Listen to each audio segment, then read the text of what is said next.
നമുക്ക് വേണ്ടി സമയം ആരും മാറ്റി തരുമൊന്നുമില്ല. പക്ഷെ നമുക്ക് കിട്ടുന്ന ഒഴിവ് സമയങ്ങളെ ഏറ്റവും കൂടുതൽ പ്രൊഡക്റ്റീവായിട്ട് എങ്ങനെ യൂസ് ചെയ്യാമെന്ന് നമ്മൾ തന്നെ കണ്ടെത്തണം.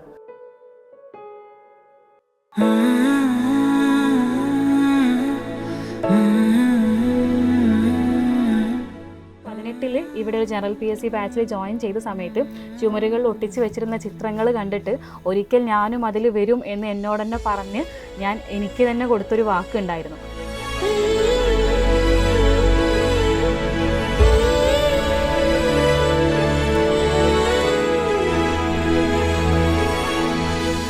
ഹായ്, ഇന്ന് നമ്മുടെ കൂടെ ഇരിക്കുന്നത് ഹിബ. കേരള PSC നടത്തിയിട്ടുള്ള HST മാത്സ് എക്സാമിനേഷനിൽ റാങ്ക് ലിസ്റ്റിൽ വന്നിട്ട് 93 റാങ്ക് ഹോൾഡറാണ്. അപ്പോൾ നമുക്ക് വിശേഷങ്ങളൊക്കെ ഹിബയോട് തന്നെ ചോദിക്കാം. So congrats for your achievement. അപ്പോൾ വിശേഷങ്ങളിലേക്ക് കിടക്കാം. ഞാൻ ഹിബ ഷഹീൻ. HST മാത്സിന് എയ്സിലാണ് ഞാൻ കോച്ചിങ് എടുത്തിട്ടുണ്ടായിരുന്നത്. അപ്പോൾ റീസെൻ്റ്ലി കഴിഞ്ഞ മാസം എനിക്ക് HST മാത്സിൻ്റെ അഡ്വൈസ് മെമ്മോ വന്നിട്ടുണ്ട്. സോ എനിക്ക് ഫസ്റ്റ് ചോദിക്കാനുള്ളത് എന്തുകൊണ്ട് എയ്സ് ചൂസ് ചെയ്തു എന്നുള്ളതാണ്.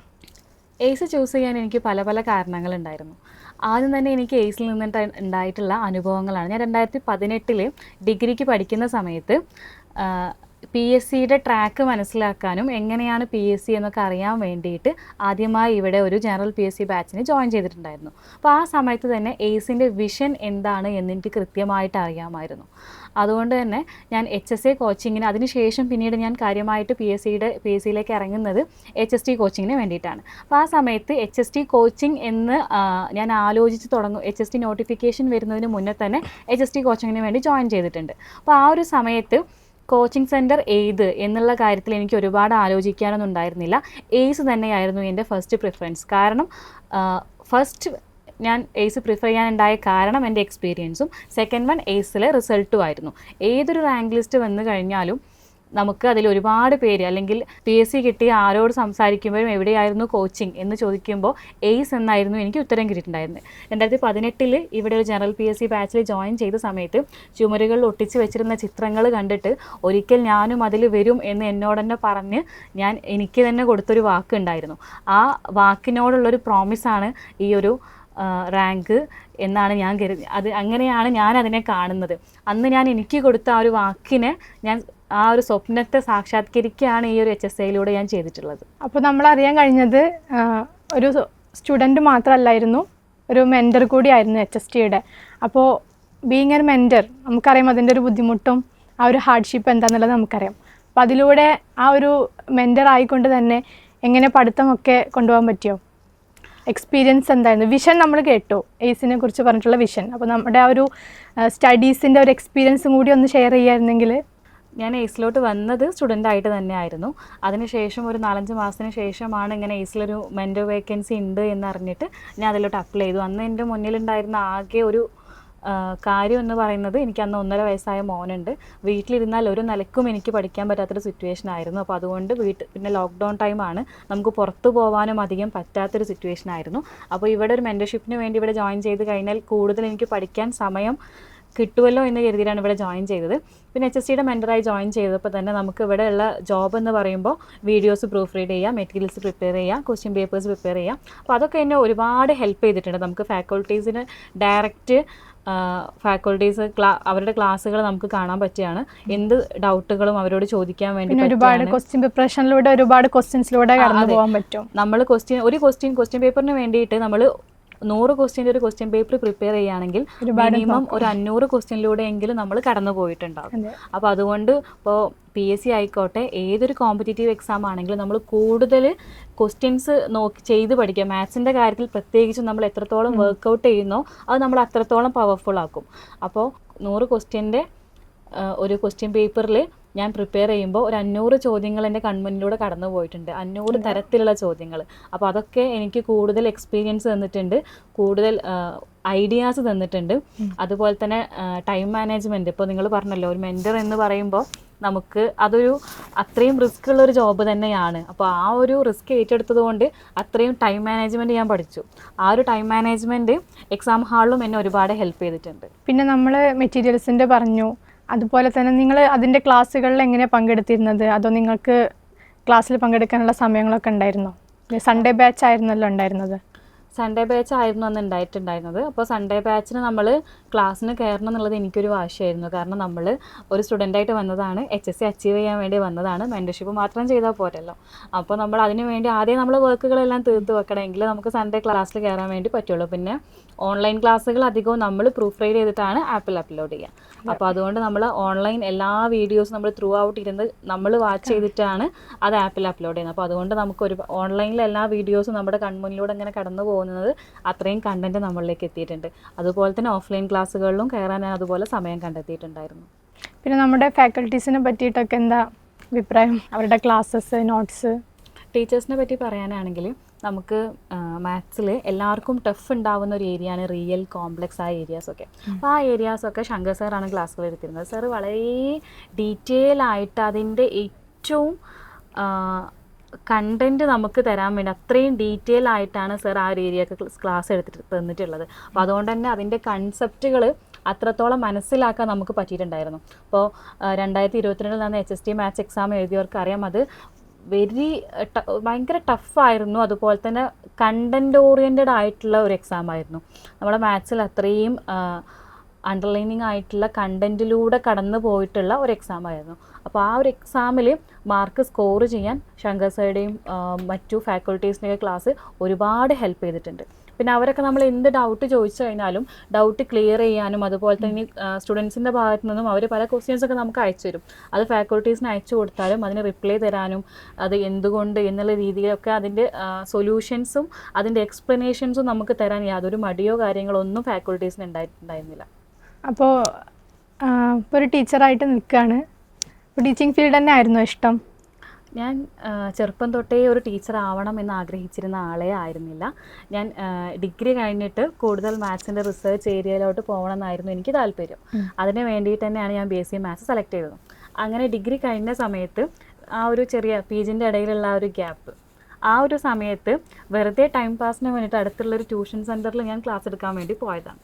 അപ്പോൾ ചെറുപ്പം തൊട്ടേ ഞാനിങ്ങനെ ആലോചിക്കുന്നൊരു കാര്യമാണ്, എന്തുകൊണ്ടാണ് കുട്ടികൾക്ക് മാത്സ് അത്ര ടഫ്, എന്തുകൊണ്ടാണ് കുട്ടികൾ ഇങ്ങനെ മാത്സിനെ പേടി എന്നുള്ള കാര്യം. ഞാൻ പൊതുവേ മാത്സിൽ ബ്രില്യൻറ്റ് എന്ന് പറയുന്നില്ല എങ്കിലും മാത്സ് എനിക്ക് അത്ര ടഫായിട്ടുള്ളൊരു സബ്ജക്റ്റ് ആയിരുന്നില്ല. അപ്പോൾ ഞാനിങ്ങനെ ആലോചിക്കുന്നത് ഈ കുട്ടികളൊക്കെ മാത്സിനോട് പേടി, എൻ്റെ ഫ്രണ്ട്സിനൊക്കെ മാത്സിനെ പേടിയാണ്, അപ്പോൾ എന്തിനാണ് അവരിങ്ങനെ പേടിക്കണം എന്നൊക്കെ ഞാൻ അങ്ങനെ എപ്പോഴും ആലോചിക്കാറുണ്ടായിരുന്നു. അപ്പോൾ ഞാൻ ഈ ഒരു ട്യൂഷൻ ക്ലാസ്സിൽ എത്തിയ സമയത്താണ് എനിക്ക് മനസ്സിലായത് കുട്ടികളുടെ ഉള്ളിലുള്ള പേടി, അതായത് മാത്സ് എന്തോ ഒരു സംഭവമാണ് എന്ന് ചെറിയ ക്ലാസ്സുകൾ തൊട്ട് ടീച്ചേഴ്സും പാരൻസും ഇങ്ങനെ ഇഞ്ചെക്റ്റ് ചെയ്ത് അത് കുട്ടികളിലൂടെ മറ്റൊരു തരത്തിലുള്ള ഫിയർ ആയിട്ട് മാറുകയാണ്. അപ്പോൾ കുട്ടിക്ക് പിന്നെ ഒരു ഹൈസ്കൂളിലെ കുട്ടി നമ്മളെ മുന്നിലേക്ക് എത്തുമ്പോൾ ആ കുട്ടിക്ക് നമ്മൾ പറയുന്ന കൺസെപ്റ്റ് ഐഡിയാസ് എത്തുന്നില്ല എങ്കിൽ അതിൻ്റെ ഏറ്റവും ബേസ്മെൻറ്റിലുള്ള ഇഷ്യൂ കാരണമാണ് അതിൻ്റെ മുകളിലോട്ടുള്ള കാര്യങ്ങൾ കുട്ടിക്ക് മനസ്സിലാക്കിയെടുക്കാൻ പറ്റാത്തത്.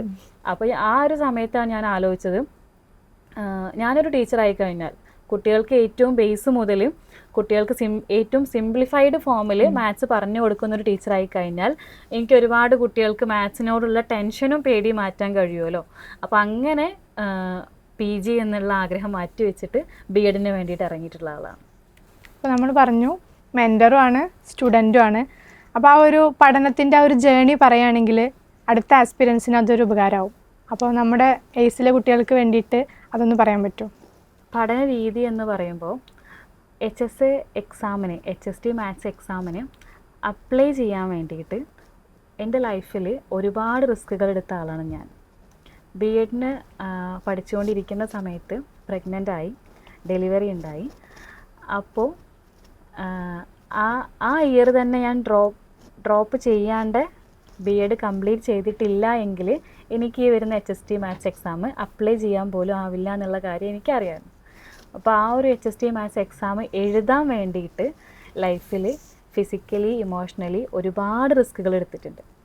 അപ്പോൾ അതുകൊണ്ട് തന്നെ അപ്ലൈ ചെയ്യാൻ വേണ്ടി അത്രയും റിസ്ക് എടുത്ത് എനിക്ക് അതിൻ്റെ ശേഷമുള്ള പഠനം വലിയ ബുദ്ധിമുട്ടായിട്ട് തോന്നിയിട്ടില്ല. കാരണം ഞാൻ എടുത്ത റിസ്കിൻ്റെ പകുതി പോലും പിന്നീട് വന്നിട്ടില്ല. അപ്പോൾ മെൻറ്റർഷിപ്പിൻ്റെ ഇടയിലാണെങ്കിലും നമ്മൾ മാക്സിമം നമ്മളെ വർക്കുകൾ തീർക്കും, ബാക്കിയുള്ള സമയം വീണ്ടും വീഡിയോസ് ഇരുന്ന് കാണും, ഒരുപാട് ക്വസ്റ്റ്യൻസ് ചെയ്ത് നോക്കും. അങ്ങനെ ഒരുപാട് ടൈം കണ്ടെത്തി. പിന്നെ അവസാന സമയങ്ങളൊക്കെ ആയ സമയത്ത് HSC എക്സാമിൻ്റെ ഒരു മാസം മുന്നേക്കായ സമയത്ത് നമുക്ക് ഒരുപാട് പെൻഡിങ് വർക്കുകളൊന്നും ഒരുപാട് ഉണ്ടായിരുന്നില്ല. അപ്പോൾ ആ സമയത്ത് നമുക്ക് പഠിക്കാൻ ഒരുപാട് സമയം കിട്ടിയിട്ടുണ്ട്. പിന്നെ എയ്സിൻ്റെ ഭാഗത്ത് നിന്ന് ആ സമയത്തൊക്കെ നമുക്ക് മാക്സിമം പഠിക്കാൻ വേണ്ടി എല്ലാവരും എല്ലാവിധ സപ്പോർട്ടും തന്നിട്ടുണ്ടായിരുന്നു. അപ്പോൾ അതുകൊണ്ട് തന്നെ നമ്മൾ എപ്പോഴും പ്രിൻസിപ്പൽ സാറൊക്കെ പറയുന്നത് ഹിബായി പഠിക്കുക റാങ്ക് വേണം എന്നുള്ള രീതിയിൽ എപ്പോഴും പ്രിൻസിപ്പൽ സാറൊക്കെ നമ്മൾ അടുത്ത് വന്നിട്ട് പറയലുണ്ടായിരുന്നു. അപ്പോൾ അതുകൊണ്ടൊക്കെ നമുക്ക് അതൊരു എനർജി ആയിരുന്നു. അവരൊക്കെ ഇങ്ങനെ പറയുമ്പോൾ റാങ്ക് വേണം എന്നുള്ള രീതിയിൽ അങ്ങനെ അവരുടെ സപ്പോർട്ടും എല്ലാം നമുക്ക് ഭയങ്കര ഹെൽപ്ഫുൾ ആയിട്ടുണ്ട്. അപ്പോൾ ഈ ഒരു വിജയത്തെ എങ്ങനെ ഫാമിലി മെമ്പേഴ്സൊക്കെ എന്താ പറയുന്നത്? നമ്മുടെ ഒരു അഡ്വൈസൊക്കെ കിട്ടി നിൽക്കുമ്പോൾ എല്ലാവർക്കും നല്ല സന്തോഷമുണ്ട്. കാരണം എല്ലാവരുടെയും ഒരുപാട് കാലത്തൊരു ഡ്രീമായിരുന്നു. അപ്പോൾ എല്ലാവർക്കും ഭയങ്കര സന്തോഷമുണ്ട്. ഫ്രണ്ട്സും ഉണ്ടായിരുന്നു അവിടെ പഠിക്കാൻ? എൻ്റെ ഒരുപാട് ഫ്രണ്ട്സുണ്ട്. ഞാൻ എല്ലാവരോടും എന്നോട് ചോദിക്കുന്ന എല്ലാവർക്കും ഞാൻ എയ്സ് തന്നെയാണ് സജസ്റ്റ് ചെയ്യാറുള്ളത്. അപ്പോൾ എൻ്റെ ഫ്രണ്ട്സും എൻ്റെ കൂടെ ഉണ്ടായിരുന്നു. ഇപ്പം നമുക്കറിയാം നമ്മളെ മുന്നോട്ട് നയിക്കാൻ വിരലുണ്ടാവുന്ന ആൾക്കാരെ ഉണ്ടാവുള്ളൂ. തളർത്താനാണെങ്കിൽ ഒരുപാട് ആൾക്കാരും ഉണ്ടാവും. അപ്പോൾ അതിനെ പറ്റിയിട്ട് എന്താ പറയാനുള്ളത്? സപ്പോർട്ടീവായിരുന്നോ ഫാമിലിയും ഫ്രണ്ട്സൊക്കെ? ഫാമിലി എനിക്ക് എല്ലാവിധ സപ്പോർട്ടും തന്നിട്ടുണ്ട്. എൻ്റെ ഉപ്പയും ഉമ്മയാണെങ്കിലും ഹസ്ബൻഡാണെങ്കിലും എൻ്റെ താത്ത എല്ലാവരും ഹസ്ബൻഡിൻ്റെ വീട്ടിലുള്ളവർ എല്ലാവരും ഒരുപാട് സപ്പോർട്ട് ചെയ്തിട്ടുണ്ട്. അപ്പോൾ പഠിക്കാൻ വേണ്ടിയിട്ടൊക്കെ എനിക്ക് അതിന് നമുക്കായിട്ട് ആരും സമയം തരുമൊന്നുമില്ല. നീ പോയി പഠിച്ചോ എന്ന് പറഞ്ഞിട്ട്. കാരണം നമുക്ക് ഞാനൊരു വൈഫാണ്, മദറാണ്. അപ്പോൾ അതിൻ്റേതായിട്ടുള്ള ഒരു മരുമകളാണ്. അപ്പം അതിൻ്റേതായിട്ടുള്ള ഒരുപാട് അത് ഓരോരുത്തർക്കും ഡിഫറെൻ്റ് ആണ്. ഓരോരുത്തരുടെ സിറ്റുവേഷൻസ് ഓരോരുത്തരുടെ ഫാമിലി എല്ലാം ഡിഫറെൻ്റ് ആണ്. അപ്പോൾ അവരെല്ലാം നല്ല സപ്പോർട്ടായിരുന്നു. കാരണം പഠിക്കണം, PSC വാങ്ങണം എന്നുള്ള രീതിയിൽ എല്ലാവരും നല്ല സപ്പോർട്ടായിരുന്നു. അപ്പോൾ എല്ലാവരും നല്ല രീതിയിൽ സപ്പോർട്ട് ചെയ്തിട്ടുണ്ട്. പക്ഷേ എന്നിരുന്നാലും നമുക്ക് പഠിക്കാനുള്ള സമയം നമ്മൾ തന്നെ കണ്ടെത്തേണ്ടി വരും. അപ്പോൾ ഞാൻ എല്ലാവരോടും പറയുന്നൊരു കാര്യമാണ്, നമുക്ക് വേണ്ടി സമയം ആരും മാറ്റി തരുമൊന്നുമില്ല. പക്ഷെ നമുക്ക് കിട്ടുന്ന ഒഴിവ് സമയങ്ങളെ ഏറ്റവും കൂടുതൽ പ്രൊഡക്റ്റീവായിട്ട് എങ്ങനെ യൂസ് ചെയ്യാമെന്നത് നമ്മൾ തന്നെ കണ്ടെത്തണം. നമുക്ക് വീട്ടിൽ ജോലികളുള്ളവരുണ്ടായിരിക്കും, മക്കളെ നോക്കാനുള്ളവരുണ്ടായിരിക്കും, പ്രായമായ പാരൻസ് ഉള്ളവരുണ്ടായിരിക്കും. അപ്പോൾ അതൊക്കെ ബാലൻസ് ചെയ്തിട്ട് നമുക്ക് കഴിയും. കാരണം ഇവിടെ എല്ലാവർക്കും 24 മണിക്കൂറാണുള്ളത്. എല്ലാവർക്കും അച്ചീവ് ചെയ്യാൻ പറ്റുന്ന പ്രയോറിറ്റി ഉണ്ടെങ്കിൽ അതെ നമ്മൾ നമ്മുടെ പ്രയോറിറ്റി സെറ്റ് ചെയ്യണം. നമുക്ക് ഇൻസ്റ്റഗ്രാം യൂസ് ചെയ്യാനാണോ പ്രയോറിറ്റി, അതോ യൂട്യൂബ് വീഡിയോസ് കാണാനാണോ പ്രയോറിറ്റി, അതോ നമുക്ക് പഠിക്കാനാണോ പ്രയോറിറ്റി? നമ്മുടെ പ്രയോറിറ്റി നമ്മൾ തന്നെ സെറ്റ് ചെയ്യണം. നമ്മുടെ സമയത്തിനെ നമ്മുടെ പ്രയോറിറ്റിക്ക് അനുസരിച്ചിട്ട് ഷെഡ്യൂൾ ചെയ്യാൻ നമുക്ക് പറ്റണം. എങ്കിൽ മാത്രമേ നമുക്ക് നമ്മൾ വിചാരിച്ച രീതിയിലുള്ള ഒരു പഠന രീതിയുമായിട്ട് മുന്നോട്ട് പോകാനും ഒക്കെ കഴിയുള്ളൂ. ഷിമിയ പറഞ്ഞ പോലെ നമ്മളെ തളർത്താൻ ഒരുപാട് പേരുണ്ടാവും, നമ്മൾ കൂടെ നിൽക്കാൻ വളരെ കുറച്ച് പേരേ ഉണ്ടാവുള്ളൂ. അപ്പോൾ ഞാനെപ്പോഴും എൻ്റെ തളർത്തുന്നവർക്കുള്ള ഒരു മറുപടി എന്നുള്ള രീതിയിൽ ഞാൻ കാണാറുള്ളത് എൻ്റെ വിജയമാണ് അവർക്കുള്ള മറുപടി. എൻ്റെ വിജയത്തിലൂടെ വേണം ഞാൻ അവർക്ക് മറുപടി കൊടുക്കാൻ. അല്ലാതെ എനിക്ക് വേണമെങ്കിൽ വായ കൊണ്ട് മറുപടി കൊടുക്കാം, പ്രവൃത്തി കൊണ്ട് മറുപടി കൊടുക്കാം. പക്ഷെ അതുകൊണ്ടൊന്നും കാര്യമില്ല. അത് കൂടുതൽ നമ്മളെ തളർത്താൻ അവർക്ക് കൂടുതൽ പ്രചോദനമേകും എന്നല്ലാണ്ട്. അപ്പോൾ നമ്മൾ എന്ത് ചെയ്യുക, നമ്മുടെ മാക്സിമം എഫേർട്ട് എടുത്ത് പഠിക്കുക. എന്നിട്ട് നമ്മുടെ വിജയം ഒരു പുഞ്ചിരിയിലൂടെ അവർക്ക് നേരെ കാണിച്ചു കൊടുക്കുമ്പോൾ അതാണ് അവരോട് ചെയ്യാനുള്ള ഏറ്റവും നല്ല മറുപടി. അപ്പോൾ ഞാൻ ഒരുപാട് എഫേർട്ട് എടുത്ത് പഠിച്ച സമയത്തൊക്കെ എന്തിനാണ് ഇങ്ങനെയെന്നൊക്കെ ചോദിച്ച ആളുകളുണ്ട്. ഇതിപ്പോൾ എന്താ, ഇതല്ലെങ്കിൽ അടുത്തത് വരൂലേ, ഈ ഒരു PSC മാത്രമേ ഉള്ളൂ. പക്ഷെ നമുക്കൊരു സ്വപ്നമുണ്ട്, അത് നേടണം, നമുക്ക് അതിയായ ആഗ്രഹമുണ്ട്. അപ്പം നമ്മളതിനു വേണ്ടി നമ്മുടെ എല്ലാ ബുദ്ധിമുട്ടുകളും മാറ്റി വെച്ച് നമ്മൾ അതിനു വേണ്ടി എഫേർട്ട് എടുക്കുകയാണ്. പിന്നെ വെറുതെ പുറത്തുനിന്ന് കമൻറ്റ് ഇടാൻ മാത്രം ഒരുപാട് ആളുകൾ ആവശ്യമില്ലല്ലോ. നമ്മൾ നമ്മുടെ ചുറ്റുപാടുള്ളവരെ എല്ലാവരെയും റെഡി ആക്കിയിട്ടാണ് നമ്മൾ അതിനു വേണ്ടി ഇറങ്ങിത്തിരിക്കുന്നത്. പിന്നെ ഈ പറഞ്ഞ പോലെ കമൻറ്റുകൾ ഇടാനും കമൻറ്റ് പറയാനും ഇഷ്ടംപോലെ ആളുകളുണ്ടാവും. അപ്പോൾ അവർക്ക് നമ്മളപ്പോഴേ മനസ്സിൽ വിചാരിക്കുക, എൻ്റെ വിജയമാണ് അവർക്കുള്ള മറുപടി. അതിനു വേണ്ടി എഫേർട്ട് എടുക്കുക, വിജയം കാണിച്ചു കൊടുക്കുക. പിന്നെ അതുപോലെ തന്നെ ഇവിടെ ഫ്രണ്ട്സും കൂടെ ഉണ്ടായിരുന്നു എന്ന് പറഞ്ഞു. അപ്പോൾ ഫ്രണ്ട്സിൻ്റെയൊക്കെ റിസൾട്ട് എങ്ങനെയാണ് ചോദിച്ചിരുന്നോ? ഫ്രണ്ട്സ് ഒരുപാട് പേര് എന്നേക്കാൾ നല്ല റാങ്കുകൾ കിട്ടിയവരുണ്ട്. അവരൊക്കെ സർവീസിൽ ജോയിൻ ചെയ്തു. സ്റ്റാർട്ടിങ്ങിൽ തന്നെ ജോയിൻ ചെയ്ത ആളുകളുണ്ട്. നമ്മുടെ ഇവിടെ ബാച്ചിലുണ്ടായിരുന്ന ഒരുപാട് പേർക്ക് നല്ല റാങ്കുകളുണ്ട്. പല ജില്ലകളിലായിട്ടുള്ളവരുണ്ടായിരുന്നു. പലരും ജോയിൻ ചെയ്തു. അപ്പോൾ അവരൊക്കെ ഇങ്ങനെ ജോയിൻ ചെയ്തത് കാണുമ്പോൾ നമുക്കൊരു സന്തോഷമാണ്. ഇപ്പോൾ നമ്മൾ എയ്സിൻ്റെ ഭാഗമായി അവർക്ക് വേണ്ടി മെറ്റീരിയൽസ് ഒക്കെ നമ്മൾ പ്രിപ്പയർ ചെയ്ത് കൊടുത്തു. അപ്പോൾ അവർ ജോയിൻ ചെയ്തു. അല്ലേ? അപ്പോൾ ആസ് എ മെൻറ്റർ നമുക്കതൊരു സന്തോഷമാണ്. കാരണം നമ്മൾ അവർക്ക് മെറ്റീരിയൽസ് കൊടുത്തിട്ടുണ്ട്, അവരുടെ ഡൗട്ടുകൾക്കൊക്കെ നമ്മൾ മാക്സിമം നമ്മളെ കൊണ്ട് കഴിയുന്ന പോലെ റിപ്ലൈ കൊടുത്തിട്ടുണ്ട്. അപ്പോൾ അവരുടെ വിജയം നമ്മുടെയും കൂടി വിജയമാണ്, നമ്മളും അതിൻ്റെ ഒരു ഭാഗമാണ്. ഇരട്ടി മധുരം. അതെ. പിന്നെ എൻ്റെ കൂടെ ഇവിടെ എയ്സിൽ മെൻറ്ററായിട്ട് ഫസൽ സാർ ഉണ്ടായിരുന്നു. ഫസൽ സാർ ഇപ്പോൾ ജോയിൻ ചെയ്തു. സാർക്ക് 89ാമത്തെ റാങ്ക് ആയിരുന്നു. അപ്പോൾ സാറ് വാഴക്കാട് സ്കൂളിൽ ജോയിൻ ചെയ്തു. അപ്പോൾ ഞാനും സാറും പലതും ഞങ്ങൾ തന്നെ ഡിസ്കസ് ചെയ്ത് നമ്മൾ ഈ ഒരു ഫീൽഡിൽ ആദ്യമായിട്ടാണ്. അപ്പോൾ നമുക്ക് ഒരുപാട് ഡൗട്ടുകൾ ഉണ്ടാവും. അപ്പോൾ അതേപോലെ ഒരുപാട് പ്രോബ്ലംസ് നമുക്ക് ആൻസർ കിട്ടാത്തതുണ്ടാവും. ഞങ്ങൾ രണ്ടുപേരും കൂടെ ഒന്നിച്ച് വർക്ക് ചെയ്യും. അങ്ങനെ ഞങ്ങളുടെ ആ ഒരു ഒന്നിച്ചുള്ള വർക്ക് ഞങ്ങൾക്ക് എയ്സിലെ മെൻറ്റർഷിപ്പിനും അതുപോലെ തന്നെ ഞങ്ങളുടെ HSC എക്സാമിനും ഒരുപാട് ഹെൽപ്ഫുൾ ആയിട്ടുണ്ട്. പിന്നെ ഇനിയിപ്പോൾ ഷോർട്ട് ലിസ്റ്റ് വന്ന് അതിനും ഇൻ്റർവ്യൂവിനൊക്കെ ആണെങ്കിൽ നമ്മൾ ചെറിയ ഗ്രൂപ്പ് ഫോം ചെയ്തിട്ട് നമ്മൾ അതിൽ തന്നെ ഇൻ്റർവ്യൂ ചെയ്ത് പ്രാക്ടീസ് ചെയ്യുക. പിന്നെ എയ്സിൻ്റെ ഇൻ്റർവ്യൂ ക്ലാസ്സുകൾ ഉണ്ടായിരുന്നു, അത് നമുക്ക് ഒരുപാട് ഹെൽപ്ഫുൾ ആയിട്ടുണ്ട്. പിന്നെ നമ്മൾ തന്നെ ചെറിയ ഗ്രൂപ്പായിട്ട് നമ്മൾ ഗൂഗിൾ മീറ്റിലൊക്കെ ഇൻ്റർവ്യൂ നടത്തിയിട്ട് നമ്മൾ അങ്ങോട്ടും ഇങ്ങോട്ടും ഇൻ്റർവ്യൂ നടത്തി പ്രാക്ടീസ് ചെയ്യും. അങ്ങനെ ആ ഒരു കമ്മ്യൂണിറ്റിയൊക്കെ നമ്മളെ ഇൻ്റർവ്യൂവിലാണെങ്കിൽ നല്ലപോലെ മാർക്ക് സ്കോർ ചെയ്യാൻ വേണ്ടി സഹായിച്ചിട്ടുണ്ട്. അപ്പോൾ ഹിബയ്ക്ക് ഈ ഗവൺമെൻറ് ജോലി എന്നുള്ളതൊരു സ്വപ്നമായിരുന്നോ, അതോ ആരുടെയും നിർബന്ധപ്രകാരമോ അല്ലെങ്കിൽ ആരെങ്കിലും കണ്ടിട്ടൊരു മോഡലൊക്കെ ആയിട്ട് അങ്ങനെ എടുത്തതാണോ? അങ്ങനെയൊന്നുമല്ല. ഉപ്പ ഗവൺമെൻറ് സർവീസിലായിരുന്നു.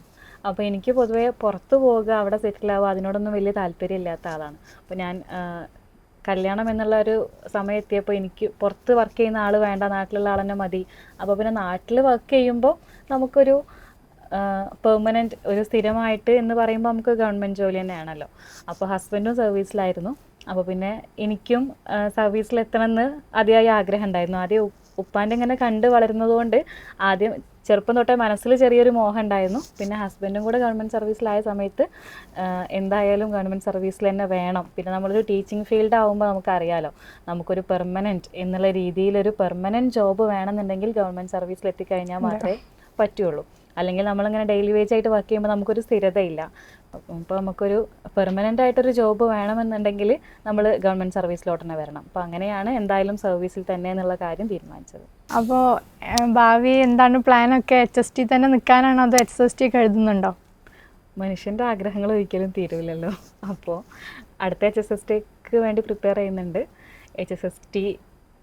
HSTക്ക് എടുത്ത അത്രയും എഫേർട്ടിൽ HSST പ്രിപ്പയർ ചെയ്യാൻ പറ്റുമോ എന്നൊരു സംശയമുണ്ട്. എങ്കിൽ പോലും HSSTക്ക് നല്ലപോലെ പ്രിപ്പയർ ചെയ്യണമെന്നുണ്ട്. Then PhD എടുക്കണമെന്നുണ്ട്. ഞാൻ ആദ്യം പറഞ്ഞല്ലോ, എൻ്റെ ഒരു സ്വപ്നം റിസർച്ച് ഫീൽഡിലോട്ട് പോവുക എന്നുള്ളതായിരുന്നു. അപ്പോൾ താൽക്കാലികമായിട്ട് അതിനൊരു പോസ് ഇട്ടതാണ്. അപ്പോൾ HST കഴിഞ്ഞ ഉടനെ തന്നെ ഞാൻ പിന്നെ എൻ്റെ PGക്ക് ജോയിൻ ചെയ്തു. ആദ്യം B.Ed കഴിഞ്ഞ് പിന്നെ HSTക്ക് വേണ്ടി പ്രിപ്പയർ ചെയ്യായിരുന്നു. HST കഴിഞ്ഞ് നെക്സ്റ്റ് മന്ത് തന്നെ PGക്ക് ജോയിൻ ചെയ്തു. PG കംപ്ലീറ്റ് ചെയ്തു. ഇനി നെക്സ്റ്റ് PhD ആണ്. അപ്പോൾ ആഗ്രഹമുണ്ട്, സമയത്തിനനുസരിച്ച് ചെയ്യാമെന്ന് വിചാരിക്കും. ഇപ്പോൾ PSCക്ക് വേണ്ടിയിട്ട് പ്രിപ്പയർ ചെയ്യുന്ന ഒരുപാട് പേരുണ്ട്. അപ്പോൾ അവരോട് നമുക്ക് പറയാനുള്ള ഒരു മെസ്സേജ് എന്തെങ്കിലും? PSCക്ക് പ്രിപ്പയർ ചെയ്യുന്നവരോട് പറയാനുള്ളത്, പലരും പറയാറുണ്ട് PSC ഒരു കടലാണ്, അതിൽ നീന്തിയാൽ കര കാണൂല എന്നൊക്കെ പറയാറുണ്ട്. പക്ഷേ ഏത് കടലാണെങ്കിലും നമുക്കതിനെ ഓരോ പുഴയായിട്ട് ഇങ്ങനെ സെറ്റ് ചെയ്യാൻ പറ്റും. നമുക്ക് ഓരോരോ സെക്ഷനായിട്ട് അതിനെ ഡിവൈഡ് ചെയ്യുക, ഓരോ സെക്ഷനായിട്ട് നമ്മൾ പഠിക്കുക. നമ്മൾ ബാക്കിയുള്ളവർ എത്ര പഠിച്ചു എന്നൊന്നും നമ്മൾ നോക്കേണ്ട ആവശ്യമില്ല. നമുക്ക് ഓരോരുത്തർക്കും നമ്മുടെ കഴിവുണ്ട്, ഓരോരുത്തർക്കും ഓരോ കപ്പാസിറ്റി ഉണ്ട്. നമ്മുടെ കഴിവിൻ്റെ മാക്സിമം നമ്മൾ പ്രിപ്പയർ ചെയ്യുക. ബാക്കി പലപ്പോഴും ദൈവത്തിന് വിട്ടുകൊടുക്കുന്ന ഒരാളാണ് ഞാൻ. അപ്പോൾ അതുകൊണ്ട് പറയാണ്, നമ്മുടെ മാക്സിമം എപ്പോഴും നമ്മൾ ചെയ്യാം. അപ്പോൾ താനെ റിസൾട്ടുകൾ ഉണ്ടായിക്കോളും. പിന്നെ ചെറിയ ക്ലാസ്സുകൾ തൊട്ട് തന്നെ നമ്മളെ പൗലോ കൊയ്ലോൻ്റെ ഏറ്റവും ഫേമസ് ആയിട്ടുള്ള ആ ഒരു വാചകം ഞാൻ മനസ്സിലിങ്ങനെ കൊണ്ട് നടക്കാറുണ്ട്. നമ്മൾ അത്രയും തീവ്രമായിട്ട് എന്തിനെങ്കിലും ആഗ്രഹിക്കുകയാണ് എന്നുണ്ടെങ്കിൽ നമുക്കത് നേടിയെടുക്കാൻ കഴിയും. അപ്പോൾ അതുപോലെ അത്രയും തീവ്രമായിട്ട് എനിക്കത് വേണം എന്നത് അത്രയും തീവ്രമായിട്ട് തന്നെ നിങ്ങളതിനെ ആഗ്രഹിക്കുക. ആഗ്രഹം മാത്രം പോരാ, അതിനനുസരിച്ച് പ്രയത്നിക്കുക. എങ്കിൽ നിങ്ങൾക്ക് തീർച്ചയായിട്ടും അതിൻ്റെ റിസൾട്ട് കിട്ടും. അപ്പോൾ നമ്മൾ പറഞ്ഞതുപോലെ തന്നെ HST എന്ന സ്വപ്നവും റിസർച്ച് എന്ന സ്വപ്നമൊക്കെ സഫലമാവട്ടെ. All the best.